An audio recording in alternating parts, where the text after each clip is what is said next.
नमस्कार दोस्तों, मैं हूं श्याम सुंदर और आप देख रहे हैं मैं भी भारत। हमारी हिंदी फिल्मों में अक्सर अंत में कुछ ऐसे सीन दिखाए जाते हैं जब एक दब्बू या डरपोक किस्म का व्यक्ति उठ खड़ा होता है और अपनी पत्नी पर चिल्लाने लगता है। पत्नी भी उसके इस रूप से डर जाती है। आजकल की फिल्मों में शायद इस तरह के सीन कम हो गए हैं, लेकिन पहले इस तरह के सीन काफ़ी देखे जाते थे। हमारे देश में कई बार संवैधानिक संस्थाएं भी कुछ कुछ ऐसा ही व्यवहार करती हैं। चुनाव आयोग हो, अदालत हो, महिला आयोग, अनुसूचित जाति या जनजाति आयोग बीच बीच में कुछ ऐसा कहते या करते हैं जो काफ़ी क्रांतिकारी नजर आता है।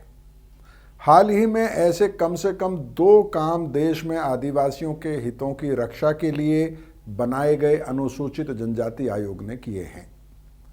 इस सिलसिले में पहला काम आयोग ने किया कि नए वन संरक्षण नियम 2022 यानी फॉरेस्ट कंजर्वेशन रूल्स 2022 पर सरकार को चेतावनी देना। वन अधिकार अधिनियम 2006 यानी फॉरेस्ट राइट्स एक्ट 2006 को संभावित रूप से कमजोर करने वाले नए वन संरक्षण नियम 2022 के बारे में आयोग के अध्यक्ष हर्ष चौहान ने पर्यावरण मंत्रालय को एक पत्र लिख डाला। उन्होंने इस पत्र में सरकार से स्पष्ट कहा कि ये नियम आदिवासियों के अधिकारों के लिए घातक साबित होंगे। इसके बाद राष्ट्रीय अनुसूचित जनजाति आयोग यानी national commission for scheduled tribes ने सुप्रीम कोर्ट से सभी राज्यों और केंद्र शासित प्रदेशों की FRA यानी फॉरेस्ट राइट एक्ट को लागू करने से संबंधित रिपोर्ट प्राप्त कर ली। इन दस्तावेजों को राज्य सरकारों ने सीलबंद लिफाफे में सुप्रीम कोर्ट को सौंपा था। इस सिलसिले में मिली खबरों के अनुसार इसमें अघोषित कागजातों के 30 से ज़्यादा सेट शामिल हैं। अनुसूचित जनजाति आयोग ने अपनी विशेष शक्तियों का इस्तेमाल करते हुए सुप्रीम कोर्ट से वन अधिकार अधिनियम 2006 के लागू किए जाने से जुड़े ये ज़रूरी दस्तावेज हासिल किए हैं। भारतीय संविधान के अनुच्छेद 338A खंड 8D के माध्यम से दी गई विशेष शक्तियां आयोग को किसी भी अदालत या कार्यालय से किसी भी सार्वजनिक रिकॉर्ड या उसकी कॉपी की मांग करने का अधिकार देती है। अब राष्ट्रीय अनुसूचित जनजाति आयोग देश भर में वनाधिकार कानून 2006 को लागू करने के बारे में एक ठोस समीक्षा कर सकता है। इन दोनों ही मामलों में राष्ट्रीय अनुसूचित जनजाति आयोग सरकार को फैसला लेने से रोक पाएगा या फिर उन्हें बदल पाएगा, ऐसी उम्मीद ही बेमानी होगी। लेकिन आयोग के इन कदमों से उन लोगों या संगठनों को बल मिलता है जो जमीन पर उन मुद्दों पर लड़ रहे हैं। ये दोनों ही घटनाएं इस संवैधानिक संस्थान के बारे में आम धारणा या छवि को भी तोड़ती हैं। आमतौर पर यह माना जाता है कि national commission for scheduled tribes तो कागजी शेर है, लेकिन national commission for scheduled tribe के ये 2 कदम बताते हैं कि तमाम बंधनों, मजबूरियों और सीमाओं के बावजूद अगर संस्थान का नेतृत्व थोड़ी भी दूरदृष्टि से काम ले, अपने कर्तव्यों को पूरा करने की उसकी कुछ नीयत हो, तो दंतविहीन माने जाने वाली संस्थाएं भी असरदार हो सकती हैं। लेकिन जब national commission for scheduled tribes के बारे में तथ्यों और सरकार के रवैये की जांच करते हैं तो यह उम्मीद टूटने में ज़्यादा समय नहीं लगता है। साल 2004 में राष्ट्रीय अनुसूचित जनजाति आयोग की स्थापना हुई थी, तो संविधान के आर्टिकल 338A के तहत आयोग को यह जिम्मेदारी दी गई थी कि वह देश में आदिवासी हितों की रक्षा करेगा, उनको अत्याचार से बचाएगा और सरकार को आदिवासियों से जुड़ी नीतियों के बारे में सलाह देगा। इसके अलावा राष्ट्रीय जनजातीय आयोग को यह जिम्मेदारी भी दी गई थी कि वह आदिवासियों से जुड़े महत्वपूर्ण शोध कार्य भी कराए। मतलब यह है कि इस आयोग की जिम्मेदारियों का दायरा काफ़ी व्यापक है।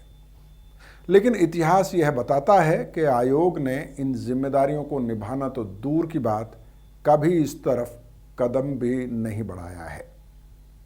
आखिर समस्या क्या है? क्यों आयोग अपना काम नहीं कर पाता है?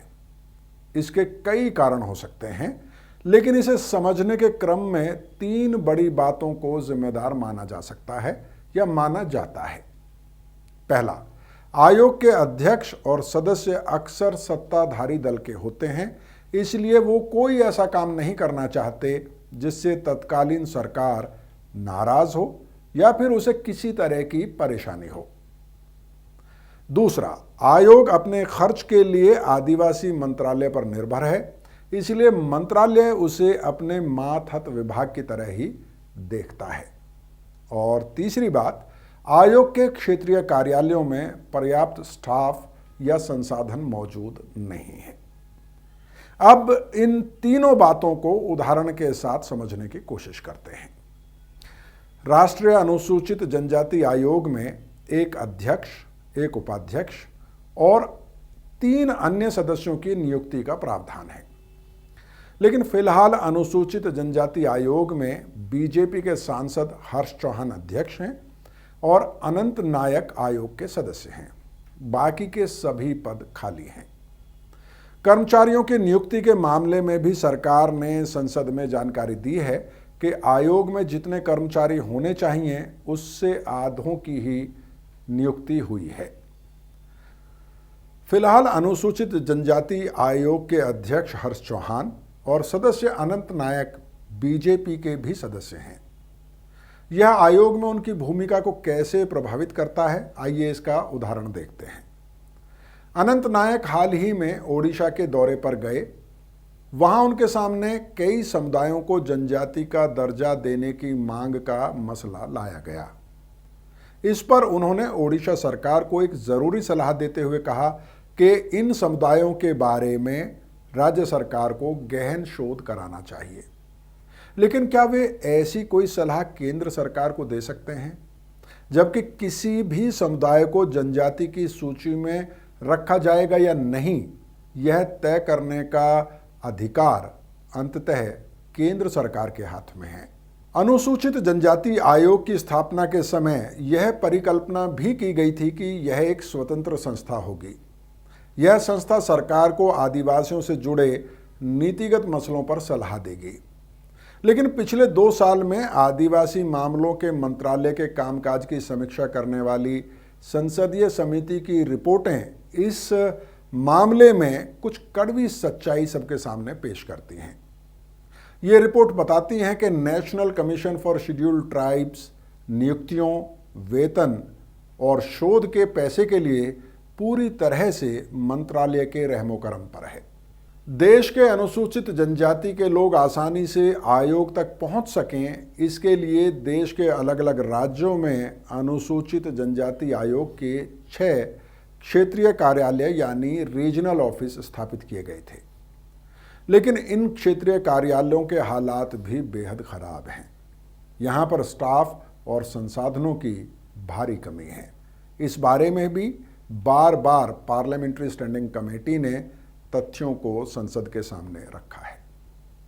National commission for scheduled tribe से जुड़ी एक स्टडी में सेंटर फॉर पॉलिसी रिसर्च ने यह बात कही थी कि आयोग के अध्यक्ष और सदस्य का ये काम है कि वे देश भर के उन इलाकों में घूमें जहां आदिवासी रहते हैं, उनके मसलों को समझें, उन्हें सुलझाने की कोशिश करें।